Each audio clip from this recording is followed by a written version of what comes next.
Hmm. Hmm. Yeah, and actually interesting enough because what time you said 1870s. Interesting enough, what 1870s. was happening around that time.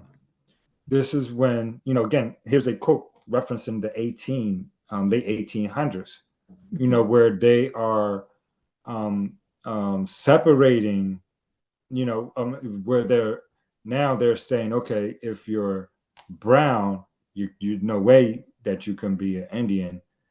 You've just been absorbed into the African race, and then individuals such as my sister or yourself, whom Mhm. were born of somewhat lighter skin. Now, what do we do with that? Okay, we'll send them over there so that we won't have to deal with some of these questions of identity. Wow. Yeah, with Katie Grayson in my family particular, she's another one. Literally a book, it's called Black Indian, Black White Indian, and it's about the families